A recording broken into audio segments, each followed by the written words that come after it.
Hello everyone. आज का मेरा जो टॉपिक है जिस पर मैं आपको नियर अबाउट 40 मिनट सेशन दूंगा, वो जो सेशन है उसका टॉपिक है व्हाट इज़ कंपनी कल्चर। तो इसमें मैं आपको कंपनी का कल्चर के बारे में थोड़ा सा इंट्रोडक्शन दूंगा। आप सोच रहे होंगे कि ये क्यों इम्पोर्टेंट है। ये इसलिए इम्पोर्टेंट होता है कि जब भी हम कोई कंपनी ज्वाइन करते हैं या ज्वाइन करने वाले होते हैं या किसी कंपनी में हमारा इंटरव्यू आया है, तो उससे पहले आपको ये जानना होता है कि उस कंपनी का कल्चर क्या है, यानी उसमें काम बेसिकली किस तरीके से होता है और उस काम को वो किस तरीके से एग्जीक्यूट करते हैं अपने एम्प्लॉयज़ के साथ में, जिनके साथ वो दिन रात काम करते हैं। तो कंपनी कल्चर की डेफिनेशन क्या है? Company culture can be defined as a set of shared values, goals, attitudes and practices that characterized an organisation. तो एक तो आदमी की कल्चर वैल्यूज़ होती है, गोल्स होते हैं, और आदमी का एटीट्यूड होता है। हम कहते हैं कि ये पॉजिटिव एटीट्यूड का बंदा है, ये नेगेटिव एटीट्यूड का बंदा है।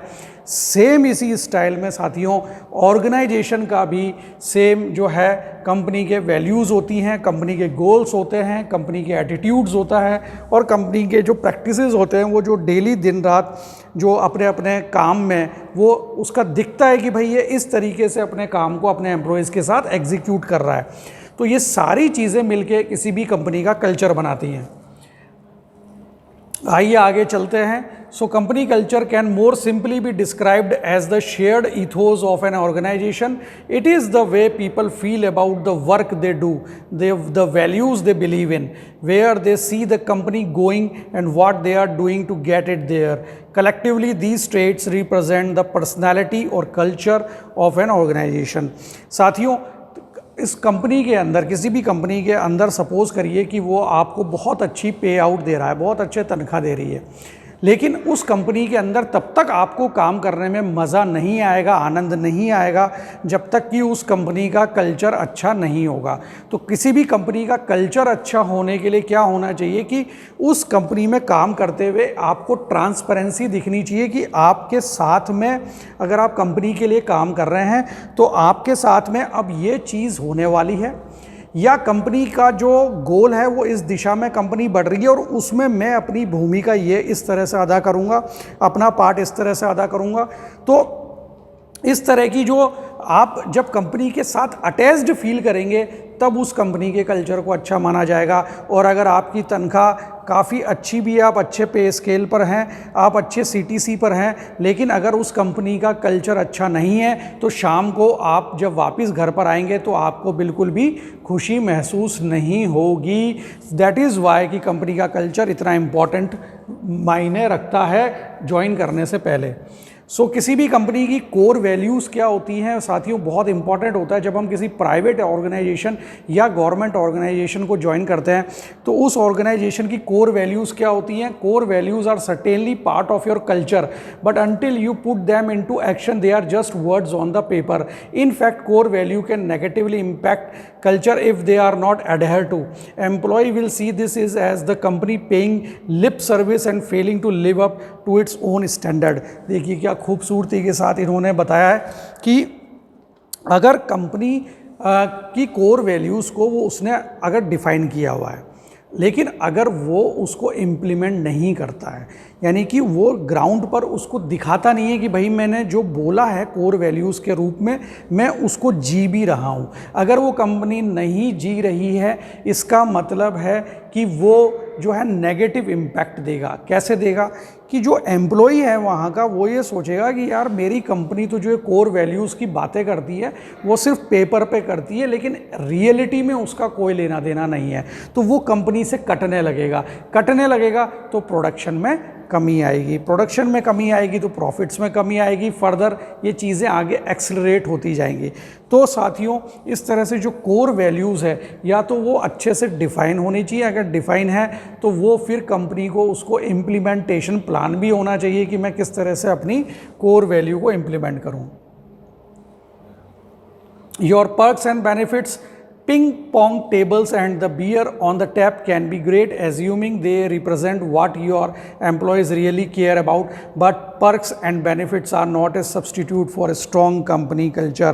मैं फिर से कह रहा हूँ साथियों कि अगर कोई कंपनी अगर खूब अच्छे से पर्क्स दे रही है, बहुत अच्छे से सब आपको एंटरटेन कर रही है, बहुत अच्छी तनख्वाह दे रही है, लेकिन अगर उस कंपनी का कल्चर यानी उस कंपनी में काम करते हुए आपको एक जुड़ाव, एक लगाव, एक आत्मीयता अगर कंपनी के साथ महसूस नहीं हो रही है तो साथियों आपको वो पैसे भी बिल्कुल आनंद देंगे नहीं काम करने के दौरान।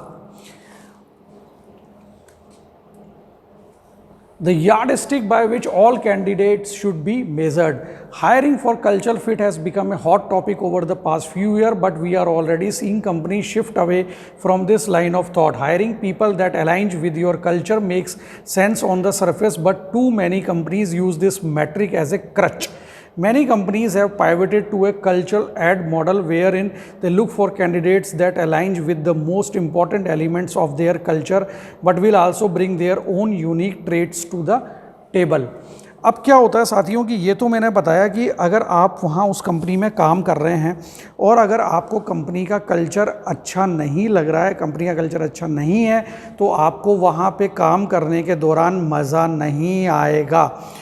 लेकिन कंपनीज़ भी ये चेक कर लेती हैं, अगर किसी कंपनी का कल्चर बहुत स्ट्रॉन्ग है, बहुत मजबूत है, तो वो कंपनी भी चेक करती है कि क्या मैं जो इस बंदे को ले रहा हूँ या मैं इस बंदी को ले रहा हूँ तो इसका जो कल्चर सेट है या इसका जो भी स्किल सेट है वो मेरे कल्चर के साथ बैठेगा नहीं बैठेगा।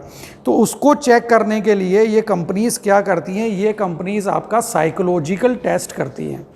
ये कंपनीज़ आपका तरह तरह से टेस्ट लेती हैं, रिटन टेस्ट लेती हैं, आपका जो है स्किल टेस्ट लेती हैं, ये चेक करने के लिए कि ये जो है मेरे कल्चर के साथ ये कैंडिडेट फिट बैठेगा या नहीं। अब आइए बात कर लेते हैं अगला कि importance of company culture.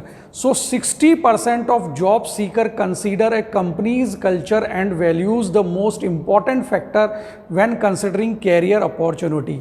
Looking to recruit top talent your company culture had better be a priority. So आप देख रहे हैं कि 66% ऑफ जॉब सीकर ये देखते हैं कि मैं जिस कंपनी में जा रहा हूँ नौकरी करने, मैं अपने कीमती 10 से 12 घंटे वहाँ दूंगा, तो उस कंपनी का बहुत ही स्ट्रॉन्ग कल्चर होना चाहिए। यानी कि मैं वहाँ काम करते हुए पैसे के साथ साथ अपने आप को खुश और सुरक्षित महसूस करना चाहिए। मतलब मैं ये चाहता हूँ कि मैं अगर पैसे मिल रहे हैं बहुत बढ़िया बात है, मैं अपनी स्किल दे रहा हूँ, लेकिन उसके साथ साथ मुझे जो है वहाँ पर काम करते हुए हैप्पीनेस हो, खुशी का एहसास हो, और उसके साथ जब वो काम करता है तो ही वो आनंद प्राप्त करता है। Companies that actively manage their culture boast 40% higher employee retention. अब साथियों यहाँ पर कह रहे हैं कि भाई अगर कंपनी का कल्चर बहुत ही बढ़िया है तो 40% हायर एम्प्लॉय रिटेंशन होता है। एम्प्लॉय रिटेंशन का मतलब क्या होता है? रिटेंशन वर्ड आपके जीवन में बहुत बार आएगा। रिटेंशन का मतलब होता है एम्प्लॉय का किसी कंपनी में रुकना या रुकने की दर, वो कहलाती है रिटेंशन। यानी कि मेरी कंपनी में एक साल में कितने एम्प्लॉय छोड़कर गए। अगर छोड़कर गए ज़्यादा तो उसको हम कहेंगे एट्रीशन रेट बहुत ज़्यादा था। छोड़कर ज़्यादा जने गए तो उसको हम कहेंगे एट्रीशन रेट बहुत ज़्यादा था।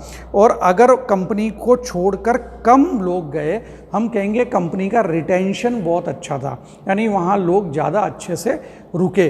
कब रुकते हैं लोग कोई पैसे की वजह से, ज़्यादातर जो रिसर्च ये बोलती है कि लोग पैसे की वजह से कंपनी नहीं छोड़ते हैं, लोग कंपनी छोड़ते हैं because of bad company culture, क्योंकि वो वहाँ खुश नहीं है, वो वहाँ सुरक्षित नहीं है, वो वहाँ गुड फील नहीं कर रहे हैं, इसलिए कंपनी को छोड़ रहे हैं। Only 28% of executives say they understand their organization culture। अब यहाँ पे एक और बात बहुत इंटरेस्टिंग निकल के आ रही है कि ओनली 28% ऑफ एग्जीक्यूटिव्स का कहना है कि हम अपने कंपनी के ऑर्गेनाइजेशन के कल्चर को समझते हैं, यानी कि लगभग 72% लोग नहीं समझते हैं।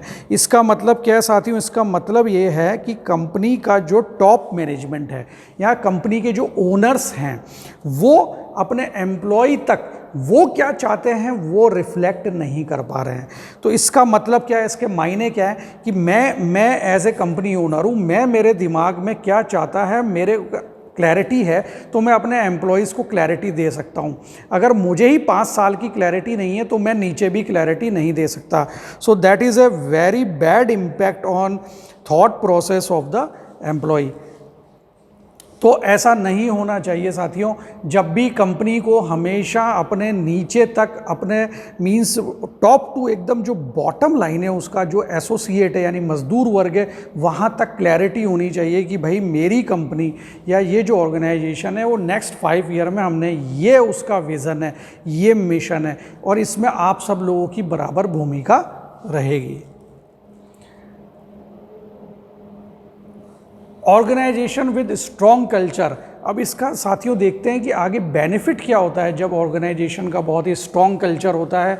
Organisations with strong culture boast 72% higher employee engagement rates than those with weak culture. मतलब कि 72% हायर एम्प्लॉय एंगेजमेंट, यानी कि देखिए आप कि अगर कोई भी टॉप मैनेजमेंट है या मैं कहूँ उस कंपनी का ओनर है, जैसे फॉर एग्जांपल रतन टाटा हैं, टाटा कंपनी के ओनर हैं, तो वो टॉप मैनेजमेंट के चेयरमैन हैं। अब वो इस चीज़ को समझते हैं, इस चीज़ को रिफ्लेक्ट भी करते हैं अपने नीचे एम्प्लॉयज़ के साथ में। तो अगर organization with strong culture boast 72%, तो आप देखिए टाटा की जितनी भी कंपनीज़ हैं उसमें रिटेंशन कितना बढ़िया है, एम्प्लॉय कितने टाइम तक वहाँ रुके रहते हैं, कोई टाटा को छोड़कर जाने को तैयार नहीं है, कोई एम्प्लॉय बिरला जैसी कंपनी को छोड़ने को जाने को तैयार नहीं है। क्यों है ऐसा?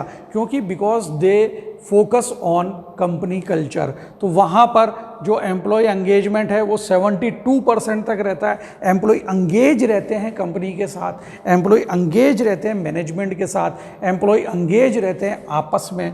तो साथियों company culture influence employee engagement which has a direct impact on performance. अगर कम एम्प्लॉय खुश होकर अगर आपस में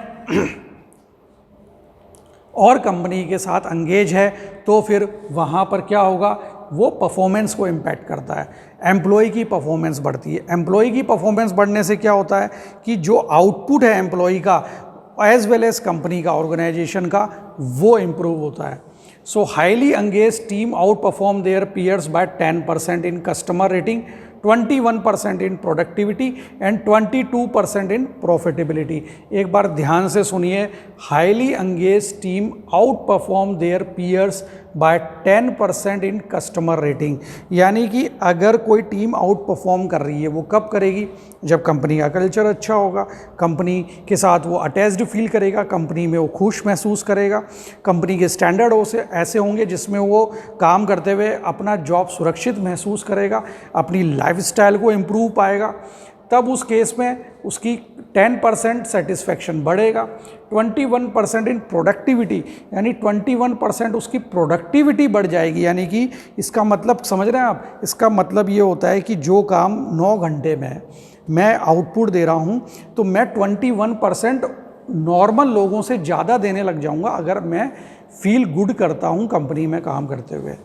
और 22% इन प्रॉफिटेबिलिटी, और इससे क्या होता है, उस कंपनी की प्रॉफिटेबिलिटी जो है वो 22% तक बढ़ जाएगी, यानी कि वो 22% ज़्यादा प्रॉफिट अर्न करने लगेगी। तो इसका मतलब ये हुआ कि रतन टाटा जी या बिरला हैं या जो मुकेश अंबानी हैं, उनको ये बात पता है, या जो हमारे IOCL जैसी कंपनियां हैं, गेल है, जैसे भेल है, Steel Authority of India Limited, SAIL है, ये जो महारत्न कंपनियां हैं, इन कंपनीज़ को पता है कि भाई अगर मैं अपने एम्प्लॉयज़ को इसी तरह एंगेज रखूँगा तभी मेरी प्रोडक्टिविटी बढ़ेगी। Simply put engaged worker are productive workers and productive workers are profitable workers. Simply सब चीज़ें आपस में लिंक हैं। देखिए खुद ही यहाँ पर engagement, simply put engaged workers are productive worker. अगर वर्कर एंगेज्ड है, वर्कर कौन, मतलब हम लोग ही, तो कुछ लो प्रोफाइल में काम कर रहे हैं, कुछ मीडियम प्रोफाइल में, उनको मीडियल मैनेजमेंट कहते हैं, मिडिल मैनेजमेंट कहते हैं, कुछ टॉप प्रोफाइल में काम कर रहे हैं, उनको टॉप मैनेजमेंट कहते हैं। तो अगर are productive workers and productive worker are profitable worker. Now next जो हमारा पॉइंट है इंपॉर्टेंट वो है, unfortunately only 13% of employee identify as being engaged with their work. अगर एक सर्वे किया गया, उस सर्वे में ये पाया गया कि ओनली 13% ऑफ एम्प्लॉयज़ जो हैं वो ही अपने आप को एंगेज्ड फील करते हैं, अदरवाइज़ अधिकतर एम्प्लॉय अपने आप को एंगेज्ड फील करते नहीं हैं। ये किसकी वजह से होता है? ये होता है वीक कंपनी कल्चर की वजह से। अगर जिस कंपनी में आप काम कर रहे हैं उसका कल्चर वीक है तो फिर इस तरह की चीज़ें रिफ्लेक्ट होकर सामने आती है साथियों। अब जो नेक्स्ट पॉइंट आता है वो आता है कि किसी भी, हमने बात कर लिया कि कंपनी का कल्चर क्या होता है, हमने बात कर लिया कि कंपनी का कल्चर कैसे इंपॉर्टेंट है, उससे आउटपुट क्या आता है, होता क्या है। अब नाउ पॉइंट आता है दोस्तों कि हमें कंपनी का कल्चर को डेवलप करना है। तो कैसे डेवलप करना है? Company culture can be defined as a set of shared values, goals, attitudes and practices that characterized an organization. ये डेफिनेशन हमने स्टार्टिंग में पढ़ ली थी कि शेयर्ड वैल्यूज़ होती हैं, गोल्स होते हैं किसके? कंपनी के, attitude and practices that characterized an organization. Now अगर आपको इस्टेब्लिश करना है तो कैसे इस्टेब्लिश करेंगे साथियों? We said that this before but it bears repeating, core values are just words. Core values जो हैं आपको पहले तो डिफ़ाइन करनी पड़ेगी। अगर आप डिफ़ाइन कर दिए तो वो सिर्फ वर्ड्स में नहीं रहनी चाहिए, सिर्फ पेपर पे नहीं रहनी चाहिए। उनका हम जो है वो जो है हमें लगना चाहिए, एम्प्लॉई को लगना चाहिए कि भाई ये एक्चुअल में इम्प्लीमेंट भी हो रही है। अब इम्प्लीमेंट करने के लिए क्या करना है? Be bold. This is the first of Facebook 5 stated core values and it's easy to see it in everything the company does. Facebook is not afraid to tackle big projects and push the limit, and while this sometimes backfires, it certainly helps the company attract and retain like minded people. So आपको ये चीज़ बतानी पड़ेगी। तो वो बताएंगे कैसे? आप action से ही बता पाएंगे। तो फेसबुक क्या करता है? फेसबुक की जो टैगलाइन है, उसकी जो टॉप 5 कोर वैल्यूज़ है उसमें है बी बोल्ड, यानी कि वो अपनी लिमिट्स को क्रॉस करके एक बड़ा जो है वो प्रोजेक्ट लेता है। कई बार वो पुश बैक भी होना पड़ता है, लेकिन वो हर बार अपनी मसल्स को ज़्यादा पावरफुल कर लेते हैं by this be bold philosophy.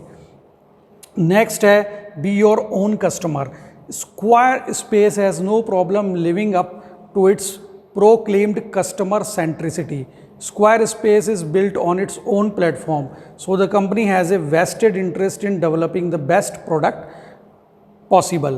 यानी कि हमें कुछ ऐसा करना पड़ेगा कि हम जो है ज़्यादा से ज़्यादा, मतलब वो जो प्रोडक्ट है जो कि हम चीज़ बनाने वाले हैं वो हमारे तो काम आए ही, और हमें उसको खुद को पहले अपने ऊपर इम्प्लीमेंट करके देन फिर दुनिया के लिए जाना पड़ेगा। अगर वो हमारे लिए यूज़फुल है तो नो डाउट वो दुनिया के लिए भी यूज़फुल होगा।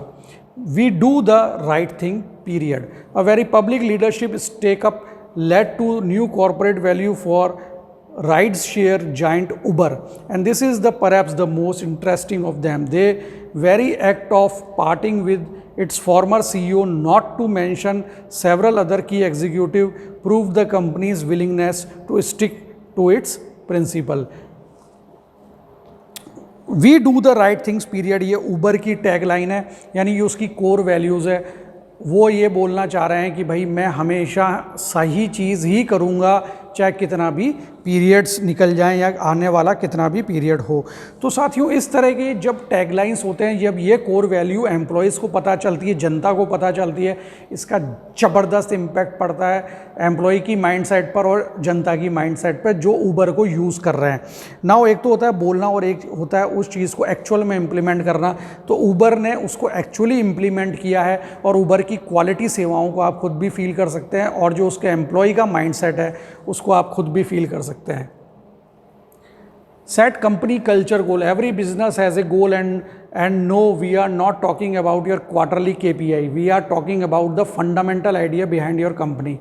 The reason it was founded in the first place. Now, how you communicate that goal has a big impact on company culture. Consider the following example. Airbnb, create a world that inspire human connection. Google, build for everyone. Zappos, live to deliver wow. So ये कह रहा है कि भाई आपको सिर्फ KPI यानी कि जो मुझे शॉर्ट टर्म गोल हैं एम्प्लॉय से जो मुझे लिखवाने हैं कि की परफॉर्मिंग इंडिकेटर लिख दो भाई, जो तुम इस साल में करने वाले हो उसको पूरा कर लो तो तुम्हारे बढ़िया अप्रेजल मिल जाएगा।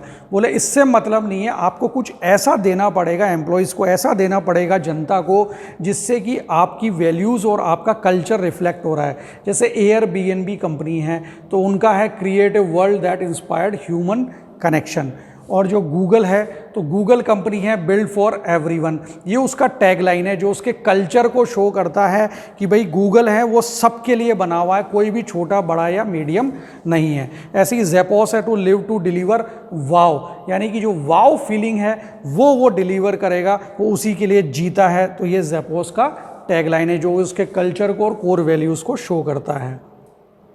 अब अगर आपने कल्चर और कोर वैल्यूज़ के लिए पूरा आपने ये एक लामबंद कर दिया, नियम बना दिए, कायदे बना दिए, लेकिन आपने अगर टीम को शामिल नहीं किया, आपने अपनी सबॉर्डिनेट्स को शामिल नहीं किया, पूरे पीयर्स को शामिल नहीं किया, पूरी एंटायर टीम को शामिल नहीं किया, तो उसका फ़ायदा क्या है? So involve your entire team. The general attitude of an organization workforce is one of the primary drivers of the company culture. Getting the big picture stuff right does a long way toward fostering a positive attitude, but never assume it's enough. A few proactive steps can help to ensure attitude and productivity. Make sure demonstrate appreciation. यानी कि अगर आपने core value decide किए हैं, आपने एक culture decide किया है कि मैं इस तरह से एक अच्छा कल्चर बनाऊंगा, अगर एम्प्लॉय वो चीज़ कर रहा है, सबॉर्डिनेट कर रहे हैं, नीचे तक जनता कर रही है, तो डिमॉन्स्ट्रेट एप्रिशिएशन, आपको उनको एप्रिशिएट करना पड़ेगा कि yes you are doing what we are seeking for, हम जो चाह रहे हैं वो तुम कर रहे हो और इसी दिशा में हम एक दिन आगे बढ़ेंगे। Find what motivates your employee, आपको ये देखना पड़ेगा कि आपके एम्प्लॉयज़ को क्या चीज़ मोटिवेट करती है जिससे वो कल्चर को इम्प्लीमेंट करने में हेल्पफुल हो। Even the best employee need help from time to time, so make sure you are offering plenty of support, whether it's professional or personal. Proving that you are there for your team when they need you is one of the most important things a leadership can do. ऐसा नहीं होता है कि भाई बहुत बढ़िया employee है तो उसको कोई हेल्प नहीं चाहिए। सबसे शानदार से शानदार एम्प्लॉई, सबसे शानदार से शानदार स्टूडेंट को भी टाइम टू टाइम हेल्प और मदद की रिक्वायरमेंट होती है। तो यहाँ आपकी लीडरशिप टीम को देखना पड़ेगा कि भाई मैं कैसे उनकी हेल्प कर सकता हूँ। Now the last but not the least, follow company culture best practice. When it comes time to implement your company culture idea and initiative, make sure you do so deliberately. Like attitude, a company practice are where the culture rubber meets the road. An environment that permit people to get away with behavior not in alignment with company's culture will breed subpar performance among weaker employees and discontent among stronger employees. Fortunately, there are plenty of steps you can take to avoid this problem. Start by setting an example. Simply, but the easiest way to ensure your employees' practice align with expectation is to ensure they see their leaders embody those practices every day. Reinforce the type of behavior you want to see. We are not talking financial rewards here either. Simply recognize employee that they live up to the company culture can have a huge impact on behavior. हम यहाँ पर अगर आपको company culture को set करना है तो उसके लिए अपन ने पिछले वाली स्लाइड में पढ़ ही लिया। नाउ नेक्स्ट क्या करना है कि कंपनी कल्चर आइडियाज़ क्या है कि आपको एग्जाम्पल सेट करना पड़ेगा। तो एग्जाम्पल सेट कौन करेगा? एग्जाम्पल सेट करेगा साथियों लीडरशिप टीम। लीडरशिप टीम कौन होती है? जो टॉप मैनेजमेंट टीम होती है किसी कंपनी की, वो लीडरशिप टीम होती है। तो वो एग्जाम्पल सेट करेगी कि आपको किस तरह से जो है कि भाई मैं इस तरह का कल्चर खुद जी रहा हूँ, तो जब नीचे जनता देखेगी, एम्प्लॉय देखेगा, मजदूर देखेगा, तब वो भी उसी की तरह एक्ट करने लगेगा। और reinforce the type of behaviour, एक होता है बिहेव करना, एक होता है रेनफोर्समेंट। रेनफोर्समेंट मतलब कि चाहे कुछ भी परिस्थिति आ जाए पूरे साल भर में, लेकिन वो जो टॉप मैनेजमेंट है, लीडरशिप टीम है, उसका वो बिहेवियर कभी बदलता नहीं है। तो वो नीचे की जनता देखती रहती है कि भाई ये तो कुछ भी परिस्थिति हो जाए, ये हमेशा कंपनी कल्चर के अकॉर्डिंग ही चलते हैं। तो दिस इम्पैक्ट अ लॉट। और क्योंकि एक तो होता है बोलना और एक होता है करके दिखाना, तो जब टॉप लीडरशिप टीम करके दिखाती है तब बहुत ही ज़बरदस्त इम्पैक्ट पड़ता है साथियों। और ये इम्पैक्ट जो है उनके जो है मन मस्तिष्क पे डालता है, चाहे पैसे न बढ़ें चाहे ना बढ़ें, उससे ज़्यादा इम्पैक्ट नहीं होता। लेकिन इन्हीं छोटे छोटे बदलाव से एम्प्लॉई जो है वो अपने आप को जुड़ाव महसूस करता है, लगाव महसूस करता है कंपनी के साथ, और उसकी प्रोडक्टिविटी भी कई गुना बढ़ जाती है। सो आई थिंक कि ये जो कंपनी कल्चर के बारे में मेरा आज का सेशन है, ये आपको काफ़ी इंटरेस्टिंग लगा होगा। और इसमें मैंने ओवरऑल, आप अगर इस सेशन को सुनेंगे तो आपको कंपनी कल्चर, उसकी कोर वैल्यूज़ के बारे में पता लग जाएगा। और आपको ये भी पता लग जाएगा कि अगर मुझे आगे किसी ऑर्गेनाइजेशन में ज्वाइन करना है तो उस कंपनी का कल्चर और कोर वैल्यूज़ के बारे में पहले किसी भी तरह जान लेना है।